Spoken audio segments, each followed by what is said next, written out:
चलिए, good evening everyone. जैसा कि आप सभी को पता है हम लोग क्या पढ़ रहे हैं, हम लोग पढ़ रहे हैं कक्षा 10वीं की गणित विषय। और उसमें हम डिस्कस करें कक्षा 10वीं की गणित विषय, जिसमें हम डिस्कस करें कक्षा 10वीं की पहली अध्याय, जिसका नाम है वास्तविक संख्या रियल नंबर। वास्तविक संख्या रियल नंबर। और वास्तविक संख्या रियल नंबर पढ़ने के दौरान हमने पिछली कक्षा में सीखा था अभाज्य गुणनखंड। क्या सीखा था हमने पिछली क्लास में? अभाज्य गुणनखंड प्राइम फैक्टराइजेशन। क्या सीखा था हमने पिछली क्लास में? अभाज्य गुणनखंड प्राइम फैक्टराइजेशन। ठीक है, तो एक बार फिर थोड़ा बहुत, हाँ एक बार मैं थोड़ा बहुत रिवीजन कराता हूँ कि अभाज्य गुणनखंड क्या था, क्योंकि आज की क्लास टोटल अभाज्य गुणनखंड पे ही बेस्ट क्लास, मतलब आज का जो क्लास आने वाला है पूरा अभाज्य गुणनखंड पे ही आने वाला है ना। चलिए देखते हैं। चलो तो अभाज्य गुणनखंड में चलो एक एग्जांपल जरिए समझ लेते हैं। अगर मैं बोलूं कि आपको 24 का अभाज्य गुणनखंड निकाले, तो अभाज्य गुणनखंड क्या होता है कि सिर्फ इसमें अभाज्य संख्या का उपयोग करते हैं। क्या करते हैं? सिर्फ इसमें अभाज्य संख्या, जैसे कि 2, 3, 5, 7, 11, 13, है ना। पहले मतलब सबसे छोटे से स्टार्ट करते हैं, फिर धीरे धीरे आगे बढ़ते हैं। धीरे धीरे आगे बढ़ने का मतलब ये हुआ कि अगर उस छोटे वाले से नहीं कटेगा तो आगे वाले जाएंगे, मतलब 2 से नहीं कटेगा, 3 से, 3 से नहीं कटेगा तो 5, 5 से नहीं कटेगा 7 से, मतलब आगे बढ़ते जाते हैं, है ना। इसका मतलब ये होता है। चलो बताइए सर बच्चे, 24 का अभाज्य गुणनखंड क्या होगा? 4 ऑप्शन बताना आपको। हाँ सर बच्चे बताएंगे 24 का अभाज्य गुणनखंड क्या होगा?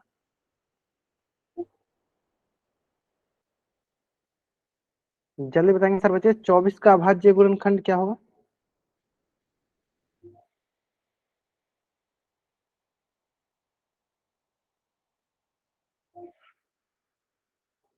ग्रेट। ये हो जाए, देखो चलो 2 से 12 बार में। सर फिर देखो 2 से 6 बार में। सर 2 से 3 बार में। और 3 से कितना बार में? 1 बार में। यानी 24 का सर अभाज्य गुणनखंड होगा सर 2 गुने 2 गुने 2 गुने 3। क्या हो जाएगा सर? 2 गुने 2 गुने 2 गुने 3। ये हो गया 24 का अभाज्य गुणनखंड। ऐसे में चलो तो जल्दी से जल्दी इस पेज का स्क्रीनशॉट लेंगे और चैट बॉक्स में आप डबल वाई तक करेंगे। जल्दी करेंगे, जल्दी करेंगे।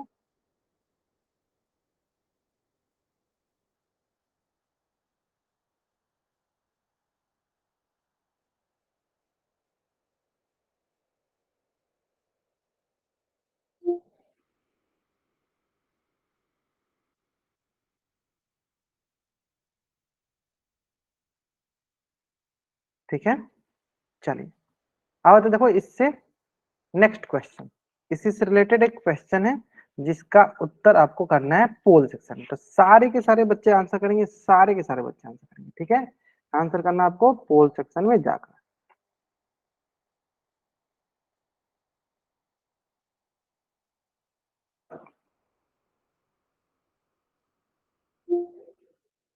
आराम से आंसर कीजिए, कोई जल्दीबाजी नहीं है। इस क्वेश्चन का आंसर कहाँ करना है आपको? इस क्वेश्चन का आंसर आपको करना है पोल सेक्शन। चलो मैं आपको थोड़ा सा टाइम देता हूँ, कोशिश करते हैं, देखते हैं कितने बच्चे एकदम आसानी से टाइम के अंदर आंसर करते हैं। आसान सा क्वेश्चन बोला, क्या हमें 54 का अभाज्य गुणनखंड बताना। हमें क्या करना है? 54 का अभाज्य गुणनखंड बताना। और कहाँ आंसर करना है आपको?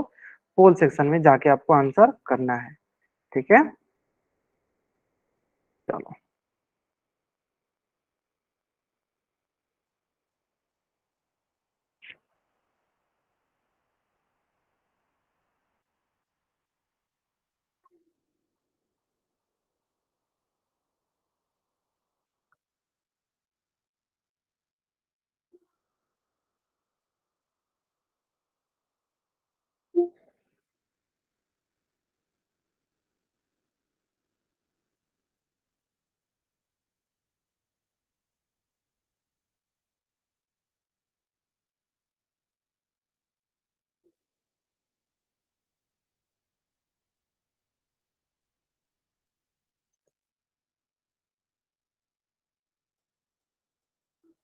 चलिए, लास्ट 15 सेकेंड। देखो सारे 66 स्टूडेंट ज्वाइन किया अभी तक टिल नाउ। सारे के सारे बच्चे आंसर करेंगे। कहाँ पे आंसर करना है आपको? पोल सेक्शन जाके। कहाँ पे आंसर करना है आपको? पोल सेक्शन जाके।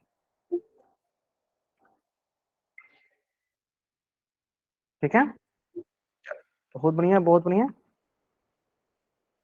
चलिए, 5, 4, 3, 2, 1, है ना। डिस्कस करते हैं।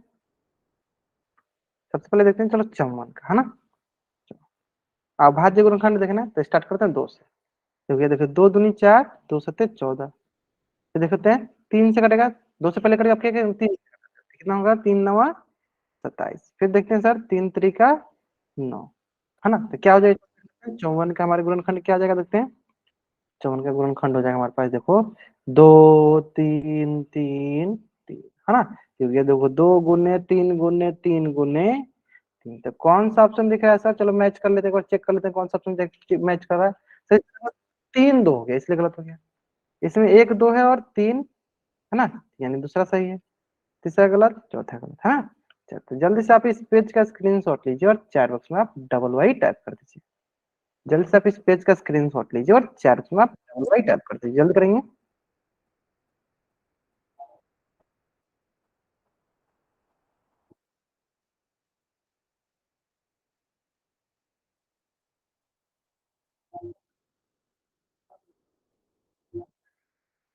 ठीक है, चलिए अब आते हैं नेक्स्ट। नेक्स्ट जो हमारा टॉपिक है वो है हमारा महत्तम समापवर्तक। महत्तम समापवर्तक, हाईएस्ट कॉमन फैक्टर क्या है नेक्स्ट, हाईएस्ट कॉमन फैक्टर। महत्तम समापवर्तक क्या है, महत्तम समापवर्तक हाईएस्ट कॉमन फैक्टर एचसीएफ। अब ये एचसीएफ क्या है ये समझते हैं। ये एचसीएफ क्या है ये समझते हैं, और एचसीएफ को हमें किससे निकालना है, हमें अभाज्य गुणनखंड विधि द्वारा। किस विधि द्वारा, अभाज्य गुणनखंडन विधि द्वारा हमें एचसीएफ कैलकुलेट करना है। विधि द्वारा हमें क्या निकालना है, यूजिंग प्राइम फैक्टराइजेशन हमें क्या निकालना है, हाईएस्ट कॉमन फैक्टर एचसीएफ निकालना है, महत्तम समापवर्तक निकालना है। ठीक है, तो जैसे कि मैंने आपको शुरू में ही बताया कि अभाज्य गुणनखंड सबसे ज्यादा महत्वपूर्ण है, क्योंकि हम महत्तम सीखेंगे, महत्तम समापवर्तक सीखेंगे, एलसीएम सीखेंगे, लिस्ट कॉमन मल्टीपल सीखेंगे, लघुत्तम समापवर्तक सीखेंगे। सब में क्या इंपॉर्टेंट है, सब में यही है कि अभाज्य गुणनखंड अगर आपको आती है तो आप आसानी से महत्तम समापवर्तक मतलब HCF, LCM, list common multiple मतलब लघुत्तम समापवर्तक दोनों आसानी से सॉल्व कर लोगे। ठीक है, इंपॉर्टेंट क्या है, आपको अभाज्य गुणनखंड आनी चाहिए, जो कि आप एकदम अच्छे से आंसर कर रहे हो, है ना। चलो तो स्टार्ट करते हैं। एक क्वेश्चन पहले मैं सॉल्व करता हूँ, अभाज्य गुणनखंड विधि द्वारा महत्तम समापवर्तक कैसे निकालते हैं। फिर मैं 2-3 क्वेश्चन आपसे कराऊंगा, फिर हम लोग पोल में क्वेश्चन किया जाएगा। ठीक है, तो एक क्वेश्चन मैं पहले सॉल्व करके दिखाता हूँ कैसे हम सॉल्व करते हैं अभाज्य गुणनखंड विधि द्वारा महत्तम समापवर्तक, है ना। तो अगर हमें कोई बोले कि आप बताइए 14 और 27 का महत्तम समापवर्तक, महत्तम समापवर्तक, है ना। महत्तम समापवर्तक ऐसे ऐसे कर लो,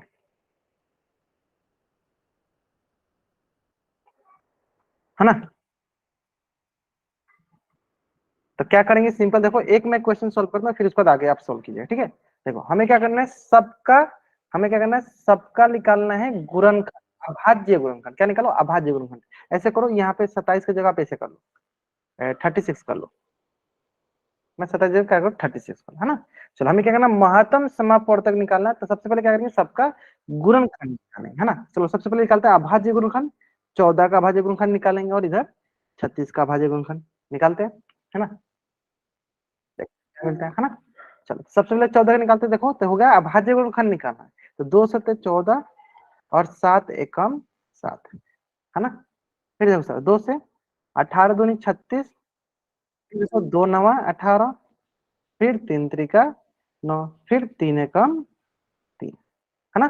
तो यानी यहाँ पे हो गया हमारे पास सिंपल सा। चलो स्टार्ट करते हैं, 14 का देखते हैं हम क्या गुणनखंड है। तो देखेंगे 14 का 2 7 और 1, देखते हैं। चलो 14 का क्या हो गया सर, 2 गुने 7 गुने 1। बताइए इसी प्रकार सर 36 का क्या है, तो सर 36 का है, चलो ध्यान दो, 2 2 3 3 और 1, है ना। तो सर 36 का आ गया 2 2 3 3 और 1। तो चलो बताओ सारे बच्चे कि एचसीएफ 14 और 36 से क्या होता है। तो मैं पिछली क्लास में जैसे आपको सिखाया था कि महत्तम समापवर्तक एचसीएफ क्या होता है, महत्तम समापवर्तक एचसीएफ क्या होता है, तो दोनों के बीच उभयनिष्ठ गुणनखंड, कॉमन फैक्टर, मतलब दोनों के गुणनखंडों में कौन कौन से कॉमन है, कौन कौन से उभयनिष्ठ है। तो उभयनिष्ठ गुणनखंड, कॉमन फैक्टर को हम क्या कहते हैं, महत्तम समापवर्तक कहते हैं। तो देखते हैं, चलो इसमें देखो 14 का गुणनखंड क्या है, 2 गुने 7 गुने 1। 36 क्या है, 2 गुने 2 गुने 3 गुने 3 गुने। देखते हैं, चलो इसमें 2, इसमें भी 2, है ना। चलो ले लिया यहाँ से 2, इसमें 1, इसमें भी 1, ले लिया हम इसमें से 1 इंटू 1। ठीक है, अब हम बोले सर 7 के नीचे वाला 7 है, जो जो दोनों में होता है, मैं लिख भी देता हूँ, जो जो दोनों में होता है मतलब उभयनिष्ठ गुणनखंड, इंग्लिश में बोले तो कॉमन फैक्टर।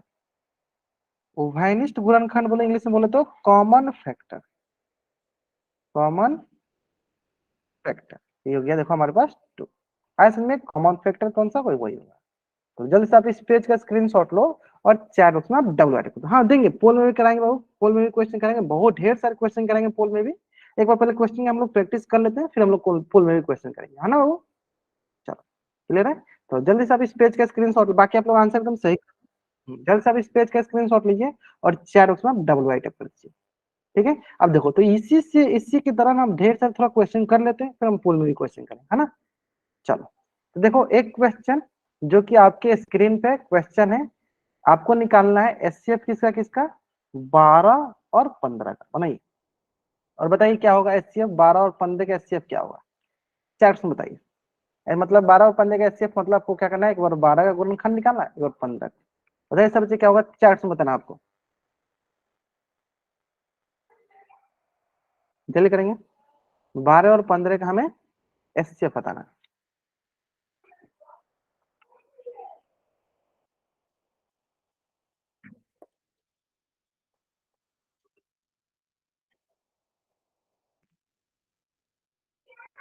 बहुत बढ़िया, बहुत बढ़िया।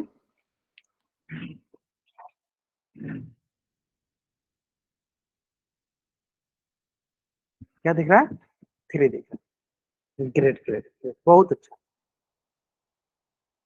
सिंपल, बहुत आसान से। सर पहले क्या करें सर, गुणनखंड निकालो, गुणनखंड निकालो। सर क्या हो जाएगा हमारे पास, 2 छक्के 12, 2 तिहाई 6, फिर होगा सर 3 एकम, सर यहाँ क्या 2 से कटेगा सर, नहीं 3 से कटेगा, 3 पच्चे 15 और 5 एकम 5। इसका मतलब ये हुआ कि 12 का हमें गुणनखंड क्या क्या दिखा हमारे पास, 2 गुने 2 गुने 3 गुने 1, और 15 का हमारे पास क्या क्या गुणनखंड दिखा, 3 गुने 5 गुने 1, है ना। अब हमें क्या पता है कि महत्तम समापवर्त क्या होता है, उभयनिष्ठ गुणनखंड, उभयनिष्ठ गुणनखंड, है ना। उभयनिष्ठ गुणनखंड जो होता है वो हमारा महत्तम समापवर्त आता है, उभयनिष्ठ गुणनखंड यानी बोलो या कॉमन फैक्टर बोलो, या कॉमन फैक्टर बोलो, यानी एचसीएफ किसका किसका, 12 और 15, वो क्या आ जाएगा एचसीएफ, दोनों में कॉमन देखते क्या, तो इसमें भी 3, इसमें भी, ये गया 3, इसमें भी 1, इसमें भी 1, ये हो गया 1, यानी 3 × 1 कितना हो जाएगा, 3 × 1 कितना हो गया, 3 × 1 कितना हो जाएगा 3, यानी एचसीएफ ऑफ 12 और 15 का एचसीएफ कितना है बताइए, 3 आ गया। बहुत बढ़िया, आप लोग आंसर एकदम बहुत अच्छा कर रहे हैं, आंसर बहुत अच्छा, मतलब आप लोग आंसर करो, ग्रेट। ठीक है, तो जल्दी से आप इस पेज का स्क्रीनशॉट ले लीजिए और चैट में डबल राइट कर दीजिए, जल्दी करेंगे। या जल्द से आप इस पेज का स्क्रीनशॉट ले लीजिए और चैट में आप डबल राइट कर, है ना। ठीक इसी प्रकार अगला जो क्वेश्चन है इसमें आपको करना है 24 और 36 का महत्तम समापवर्त तक निकालना है। चलिए निकालिए, मौसम निकालना है, हाईएस्ट कॉमन फैक्टर निकालना है, एचसीएफ निकालना। ठीक है, तो जो भी बच्चे देखो 91 बच्चे अभी तक जुड़े हुए हैं, 91 बच्चे अभी मतलब लाइव पे हैं, तो कोशिश कीजिए वो जल्दी से जल्दी क्लास ज्वाइन कर लिया, मतलब 8:30 से पहले क्लास ज्वाइन कर लिया गया, है ना। चलो take your time, take your time. 24 और 36 का हमें क्या निकालना है, हाईएस्ट कॉमन फैक्टर, मौसा ज्ञात करना है। ठीक है, चलो बहुत बढ़िया। क्या करते हैं, चलो 2 से करते हैं सर, 2 से कितना बढ़ जाएगा, 12 बार में, फिर देखते हैं 2 से 6 बार में, फिर सर 2 से 3 बार में, फिर सर 3 से 1 बार में, है ना। फिर इसी तरह देखो यहाँ पे 36, 2 से 18 बार में, 2 से 9 बार में, 3 से 3 बार में, और 3 से हो गया 1 बार। समझ में आया? इसका मतलब हम चले दोनों का क्या करते हैं, चलो पहले गुणनखंड लिख लेते हैं। तो इसका गुणनखंड हुआ सर 2 2 2 3 और 1, लिख लेते हैं सर। 2 गुने 2 गुने 2 गुने 3 गुने 1, और अगला है हमारे पास 36। इसका गुणनखंड है हमारे पास 2 2 3 3 और 1। इसका गुणनखंड है 2 2 3 3 और 1, है ना? यहाँ तक समझ में आया? अब हमें क्या बताया सर, महत्तम समय पढ़ते क्या होता है, उभयनिष्ठ गुणनखंड देखना होता है।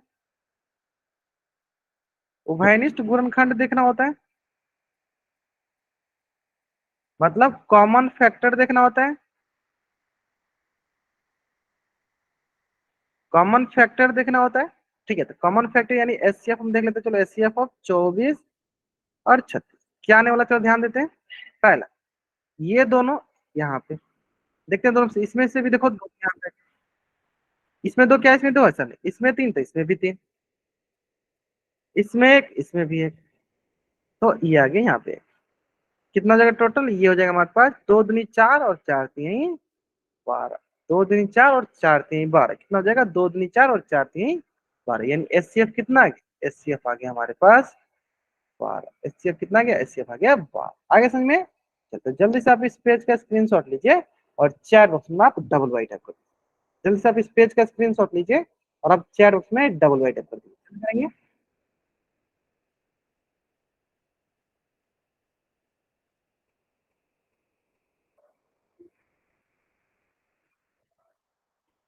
क्लियर है? चलो अब आते हैं, ठीक इसी प्रकार एक और क्वेश्चन है, और बहुत ही अच्छा सा क्वेश्चन है, ये सबसे इंपॉर्टेंट क्वेश्चन है। इसको मैं स्टार मार्क देता हूँ, बहुत अच्छा क्वेश्चन है। चलो जल्दी जल्दी इस क्वेश्चन का आंसर करेंगे सारे बच्चे, बहुत ही अच्छा क्वेश्चन। चलिए बनाइए सर बच्चे। 14 और 25 का महत्तम समापवर्तक क्या होगा? सबसे पहले हम अभाज्य गुणनखंड निकालेंगे, फिर देखते हैं कि उनके बीच में उभयनिष्ठ गुणनखंड क्या है। अब कॉमन फैक्टर क्या है ना, जो जो कॉमन फैक्टर है उसको गुना में लिख लेंगे, है ना। सबसे इंपॉर्टेंट देखो, इसमें मैंने 3 स्टार दिया हुआ, कराएंगे बाबू, पोल में भी क्वेश्चन कराएंगे। ढेर सारे पहले क्वेश्चन करते फिर पोल में भी कराएंगे बाबू, ठीक है।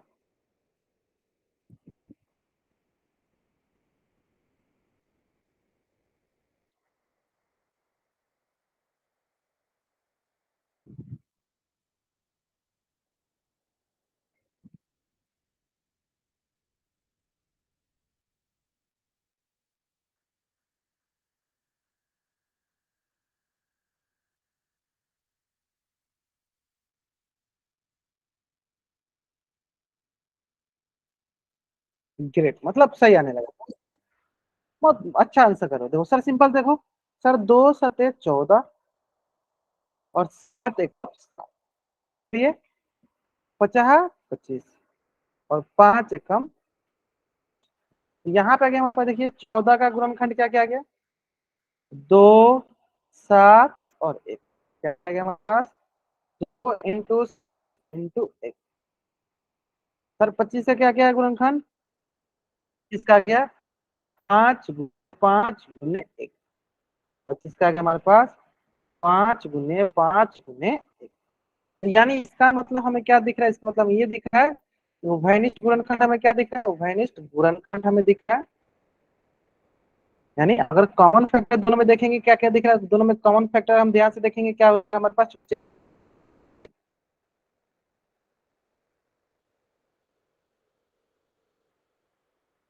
चेक को मतलब जो दोनों में देखो सर, इसमें सर देखेंगे 2 दिख रहा है, इसमें 2 दिख रहा है सर, नहीं सर, इसमें 7 इसमें 7 दिख रहा है सर, नहीं इसमें 1 सर, इसमें 1 ही दिख रहा है, बस सर 1 ही दिख रहा है। वो कौन सा दिख रहा है, वो दिख रहा है 1।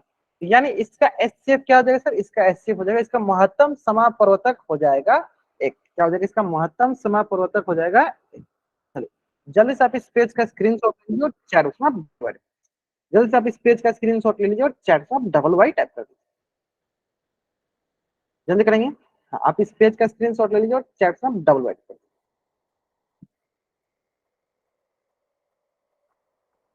क्लियर है? बहुत बढ़िया। अब आते हैं नेक्स्ट, इसी से रिलेटेड देखो एक क्वेश्चन जो है ना आपके स्क्रीन पे है, और इस क्वेश्चन का आंसर हमें करना है कहाँ पे, पोल सेक्शन में जाकर। कहाँ पे, हमें पोल सेक्शन में जाकर।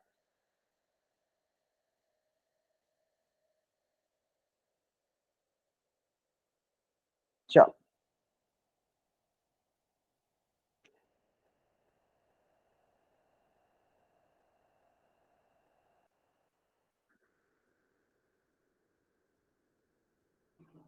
आराम से 15 और 50 का महत्तम समापवर्तक निकालना है। जल्दीबाजी करोगे गलती होगा, है ना। तो चलो मैं क्या करता हूँ, थोड़ा सा टाइम लेता हूँ। जल्दीबाजी करोगे तो गलती होगा, नहीं जल्दीबाजी करोगे नहीं गलती होगा। आराम से बनाओ, आराम से, कोई जल्दीबाजी मत करो। 15 और 50 का हमें महत्तम समापवर्तक निकालना है। तो आराम से पहले कॉपी बना, उसको आराम से गुणनखंड निकालो, फिर देखो कौन कौन सा कॉमन है ना।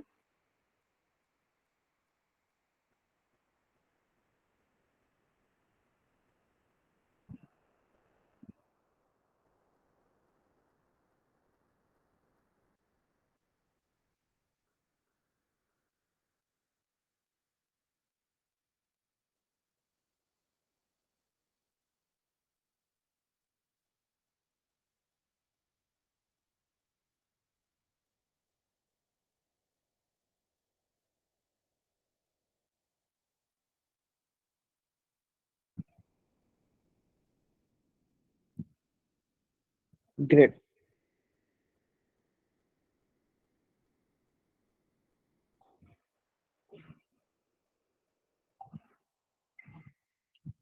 बहुत बढ़िया, बहुत बढ़िया। चलो और आप 10-15 सेकंड टाइम ले ले, क्योंकि मतलब 90 बच्चे ज्वाइन किए, जिसमें से मात्र अभी 49 बच्चों ने आंसर किया, 50 बच्चों ने आंसर किया, ठीक है। और 10-15 सेकंड वेट कर लेते हैं। सारे के सारे बच्चों का आंसर होना चाहिए, सारे के सारे बच्चों का आंसर होना चाहिए। हाँ, जितने जितने बच्चे ज्वाइन किए सारे बच्चों का आंसर होना चाहिए, है ना। ठीक है, चले तो जल्दी से हम क्या करते हैं। हाँ, लास्ट 5 सेकंड। चलिए, 5, 4, जिन बच्चों ने अभी तक आंसर नहीं किया जल्दी करेंगे, जल्दी करेंगे। 3, 2, 1, है ना। चलो, यहाँ पर जाए हमारे पास 15 और 50 निकालते हैं। तो ये देखो हो गया हमारे पास 3 से 3 × 5 = 15, और ये जगह सर 5 × 5। चलिए देखो 2 से, 2 दूनी 4, 2 × 5 = 10, 25। फिर क्या सर 3 से निकलेगा, 5 से 50, 25। फिर 5 से सर 5 × 5, यानी सर दोनों का गुणनखंड सर देखो यहाँ पे हो गया सर 3 × 5 × 1। यहाँ सर 2 × 5 × 5 × 1। यानी क्या क्या दिख रहा है सर हमें, अगर हम ध्यान से देखेंगे तो हमें दिख रहा है सर 3 × 5 × 1। और इसको दिख रहा है सर 50 का क्या दिख रहा है, 50 का दिख रहा है सर हमारे पास 2 × 5 × 5 × 1, है ना। अब हम देखते हैं सर इसमें दोनों में कॉमन फैक्टर क्या है, दोनों का उभयनिष्ठ गुणनखंड क्या दिख रहा है सर, ये हम चेक कर लेते हैं, है ना। चलो चेक करते हैं दोनों में हम। देखो इसमें 3, इसमें 2 दिए सर ने, इसमें सर 5, इसमें भी 5, सर इसमें 1 और इसमें भी 1। ये हो गया 5 × 1 क्या हो जाएगा, कौन सा ऑप्शन दिख रहा है सर, ऑप्शन डी जो है मेरा सही उत्तर, ऑप्शन डी जो है मेरा सही उत्तर दिख रहा है ना। जल्दी से आप इस स्क्रीनशॉट ले लीजिए और चैट में आप डबल वाइट जल्दी करेंगे। आप इस पेज का स्क्रीनशॉट लीजिए और चैट में आप डबल वाइट टाइप कर दीजिए, जल्दी करेंगे आप। या इस पेज का आप स्क्रीनशॉट लीजिए और चैट में आप डबल वाइट, है ना। अब आते हैं हम, चलिए नेक्स्ट, इसी से रिलेटेड एक नेक्स्ट क्वेश्चन है जो कि आपके स्क्रीन पे है, और इस क्वेश्चन का आंसर आपको कहाँ करना है, इस क्वेश्चन का आंसर करना है आपको होल सेक्शन में जा।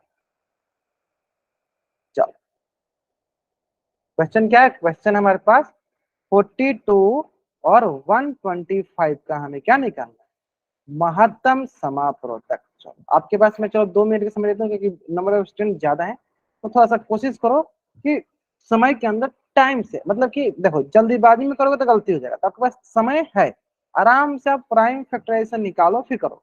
चलो अगली बार में जो क्वेश्चन दूंगा उसमें मैं फुल सेक्शन बाद में लंच करूंगा, पहले मैं टाइमर लगा दूंगा, है ना।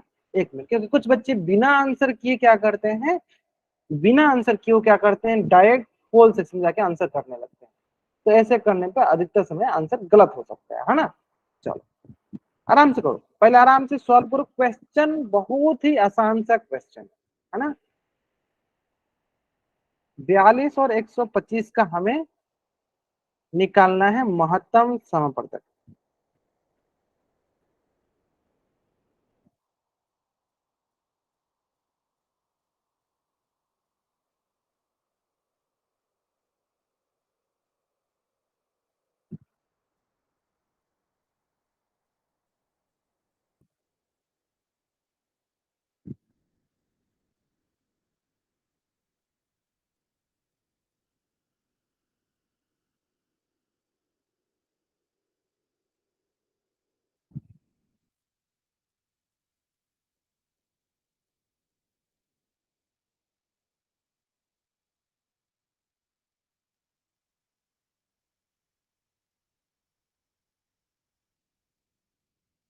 लास्ट 30 सेकेंड, लास्ट 30 सेकेंड, हमें महत्तम समापवर्तक बताना है।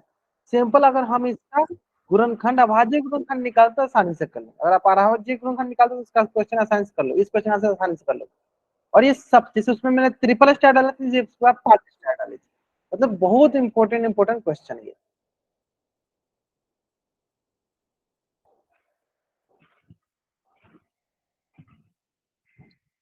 चल, बहुत बढ़िया, चेक कर। तो अभी मैं क्या करता हूँ, थोड़ा सा 5-10 सेकंड और वेट कर लेता हूँ, क्योंकि अभी मात्र जैसे 80 बच्चे से ज्यादा ज्वाइन किया और मात्र 50 बच्चों ने आंसर किया है ना। तो कुछ देर और मैं वेट कर लेता हूँ, चलो लास्ट के मैं 10 सेकंड और वेट कर लेता हूँ, मैं 10 सेकंड और वेट कर लेता हूँ, तो जल्दी करेंगे सारे बच्चे आंसर। हाँ, जो बच्चे बच गए हैं जल्दी करें आंसर, टाइम दिया लेकिन आंसर आप सही करो, जल्दी 10 सेकंड बच गया, जल्दी आंसर कीजिए आप।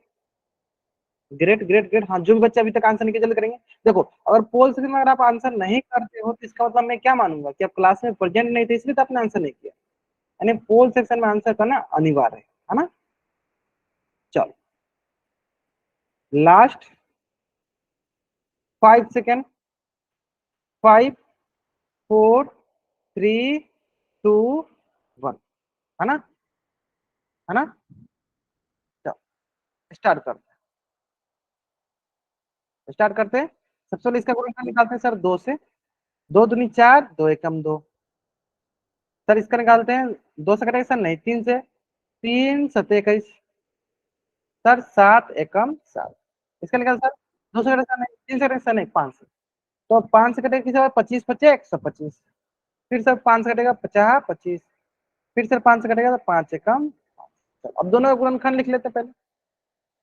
42 का गुणनखंड देख लेते हैं क्या क्या होगा सर इसका। देखो गुणनखंड 2 × 3 × 7 × 1, यानी 42 का क्या दिख गया हमें, 42 का दिख गया 2 × 3 × 7 × 1। चलो, अब देख लेते हैं 125 का। 5 × 5 × 5 × 1,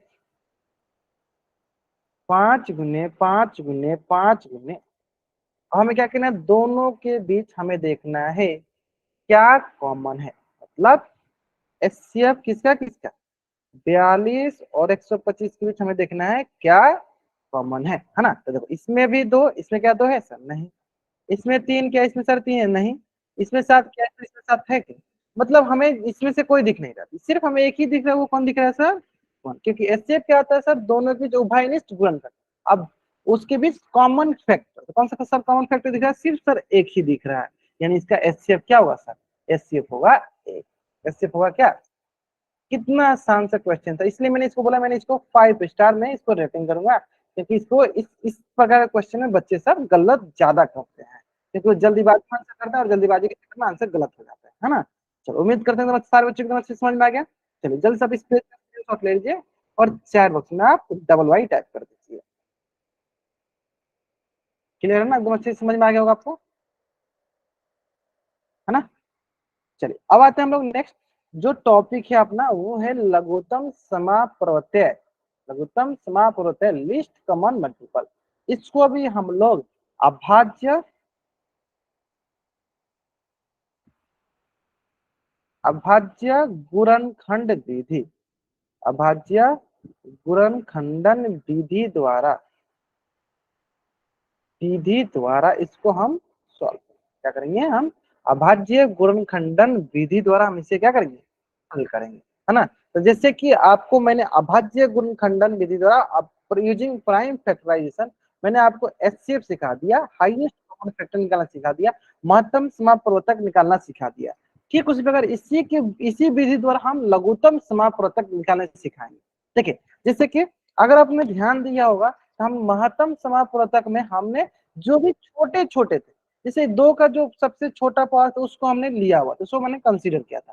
लेकिन लघुत्तम समापवर्तक में क्या होता है, हम अधिकतम घात वाले को लेते हैं। अगर मान लो 2 का घात होगा, जैसे कि मान लो 2-3 में फैक्टर में होगा, मतलब कि 2-3 संख्याओं का गुणनखंड निकाला गया है, उसमें अगर 2 की घात जिस गुणनखंड में ज्यादा होगा उसको हम ले लें। जैसे कि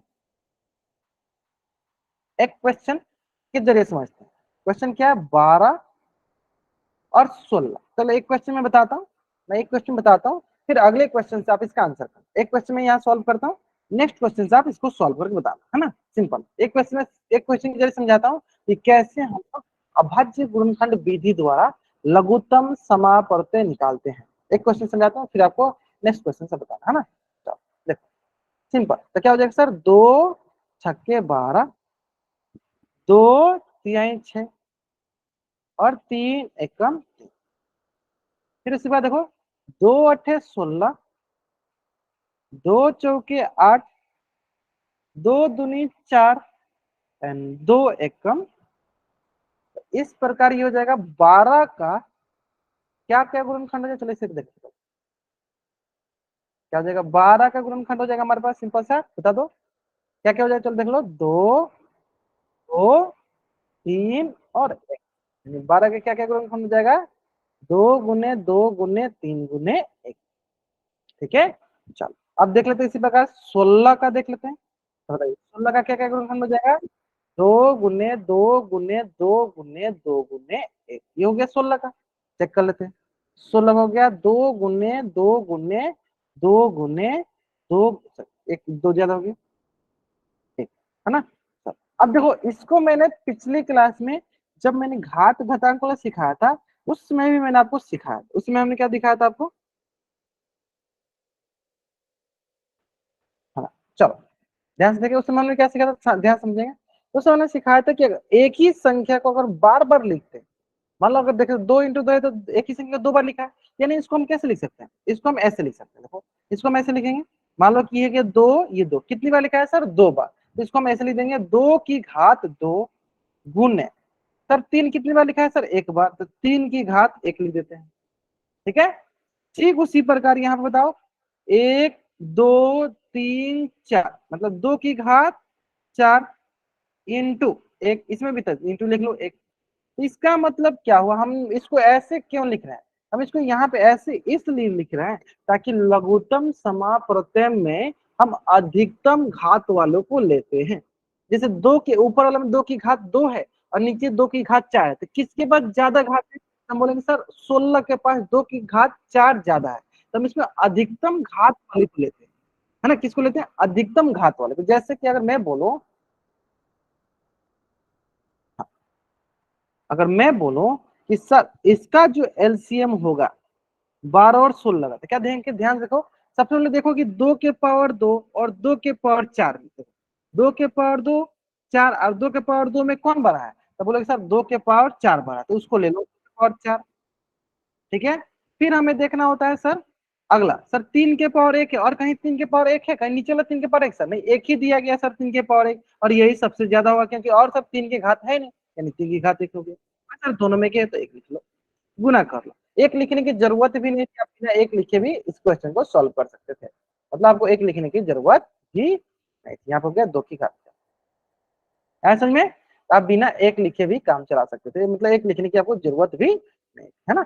चलो तो इसका मतलब ये हुआ कि सर अगर मैं इसका एलसीएम निकालू तो एलसीएम में क्या देखना होता है सर, एलसीएम हमें हमेशा देखना है कौन सी अधिकतम घात है, किसके पास अधिकतम घात है। जैसे कि मान लो 2 की घात 2 ऊपर वाला में है, नीचे वाला में 2 की घात 4 है, तो 2 की घात 2 बड़ा है या 2 की घात 4, तब बोले सर 2 की घात 4 बड़ा है, तो देखो हमने 2 की घात 4 रखी है। तो 3 की घात 1 बड़ा की सर 3 की घात कुछ भी नहीं है, तो कुछ भी नहीं सर, ज्यादा सर 3 की घात 1 ही बड़ा है ना, तो सिंपल 3 की घात 1 लिया। तो सिंपली हमें क्या देखना होता है, जो अधिकतम घात किसमें, एलसीएम में।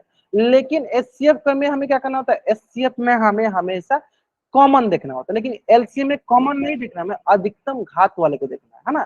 तो देखो यहाँ पर अधिकतम घात क्या है सर, 2 के पावर 4 गुने 3 के पावर 1। अभी सोचता गुना कर दो, 2 के पावर 4 मतलब 2 को 4 बार गुना कर लो, इंटू 3 गुना करके देखते हैं क्या मिलता है हमें। बताओ सर बच्चे क्या मिलेगा गुना करने पे। चल देखो, 2 दूनी 4, 4 दूनी 8, 8 दूनी 16, 16 दूनी 32, 32 32 थिया। चलो गुना कर, 2 दूनी 4, 4 दूनी 8, 8 दूनी 16, 16 दूनी 32 सोलह 48। कितना हो जाएगा सर, 48। तो यानी एलसीएम कितना हो गया सर, 48। बहुत नया, बहुत अच्छे आंसर सही करें। एलसीएम कितना हो गया सर, 48। अगर ये क्वेश्चन सारे बच्चों को समझ में आ गया, जल्द से इस पेज का स्क्रीनशॉट लीजिए और चैट बॉक्स में आप डबल वेरीफाई करिए।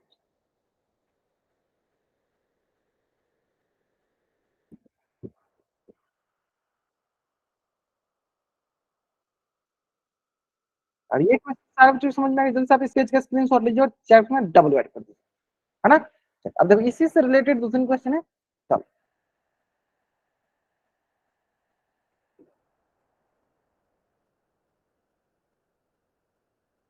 चलो 20 का निकले, 20, 25 एंड 30। अब आज गुणनफल विधि द्वारा ही देख लेते हैं।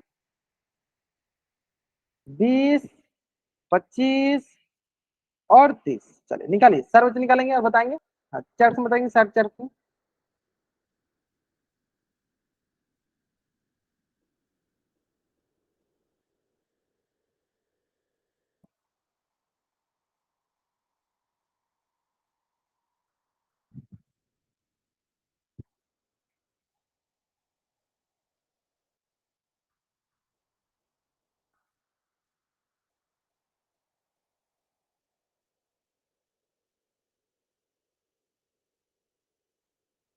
ग्रेट, ध्यान से करेंगे, ध्यान से। तीनों का भाज्य गुणनफल निकालिए, उन तीनों में देखिए किसके किसके पास अधिकतम घात है ना। अधिकतम घात वाले को एक साथ लिख लीजिए, ध्यान से देखिए, अधिकतम घात वाले को एक साथ लिखिए, फिर उसको गुना करके बताइए कितना आ रहा है।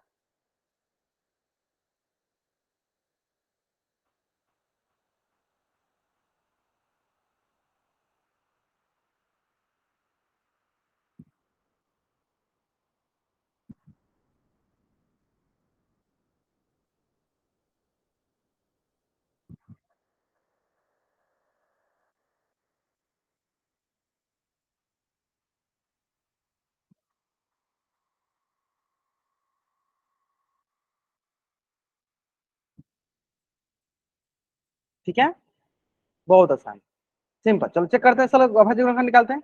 दो से, या अभाज्य गुणनखंड देखो हम किस विधि से बता निकाल रहे हैं, अभाज्य गुणनखंड विधि। आपको मैं भाग विधि भी सिखा दूंगा अभी, ठीक है, गुणनखंडन विधि द्वारा, ठीक है। जो आपको आसान लगे उस विधि द्वारा बना लीजिएगा।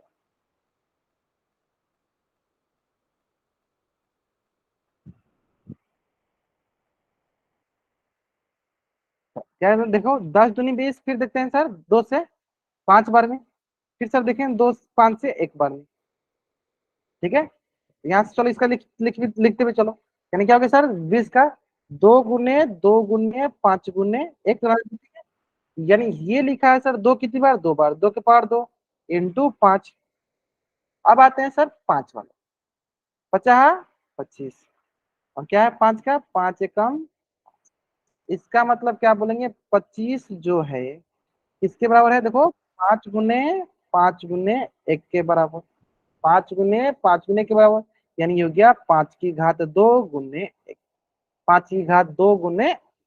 अब आते हैं चलो नेक्स्ट, 30, 30 में क्या आएगा सर, 2 से, 15 दूनी 30, फिर क्या आएगा 3 से, 3 5 15, फिर आएगा सर 5 से, 5 एकम 5, यानी इस प्रकार 30 हो जाएगा आपका किसके किसके बराबर, 2 इंटू 3 इंटू 5 इंटू 1।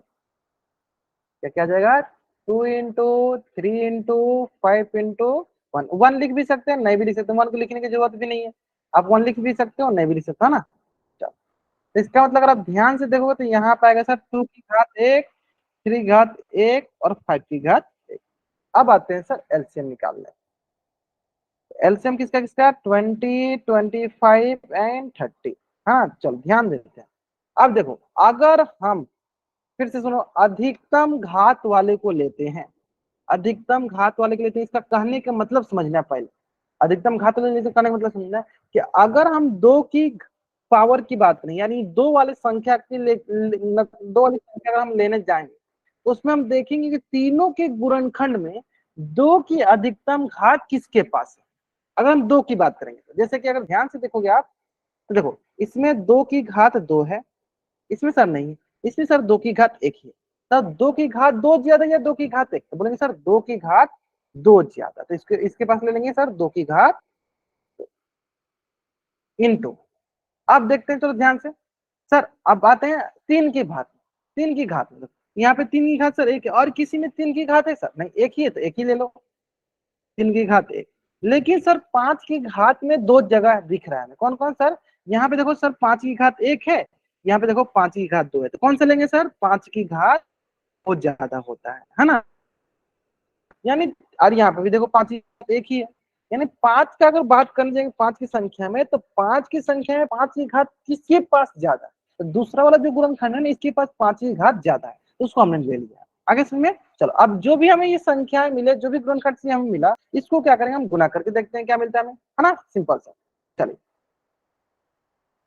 गुना करके देखते हैं, तो बताइए, ये दो की घात दो मतलब दो गुने दो, तीन की घात एक मतलब एक, पांच की घात दो मतलब पांच गुने पांच, गुना करते हैं, है ना, तो ये आएगा देखो सिंपली हमारे पास, दो दूनी चार, चार तीन बारह, बारह पच्चीस साठ, और साठ पच्चे 300, साठ पच्चे 300, मतलब बहुत बच्चे इसका आंसर जो है ना एकदम सही कर रहे थे, बहुत बच्चे इसका आंसर जो है ना एकदम सही कर रहे थे, ग्रेट, बहुत बढ़िया। तो जल्दी से आप इस पेज का स्क्रीनशॉट लीजिए, चैट बॉक्स में आप डबल राइट कीजिए, जल्दी करेंगे, आप इस पेज का स्क्रीनशॉट लीजिए और चैट बॉक्स में आप डबल राइट कीजिए।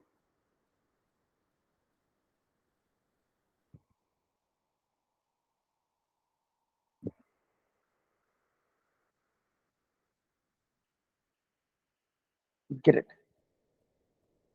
क्लियर है।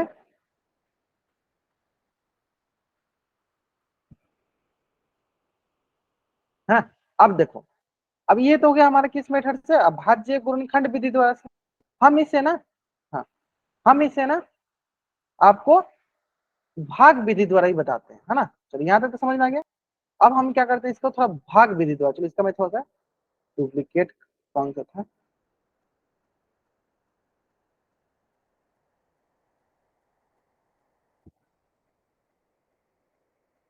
हाँ, मैं अब इससे क्या करता हूँ, थोड़ा भाग विधि द्वारा मैं इसका अभाज्य गुणनखंड दिखाता हूँ ना।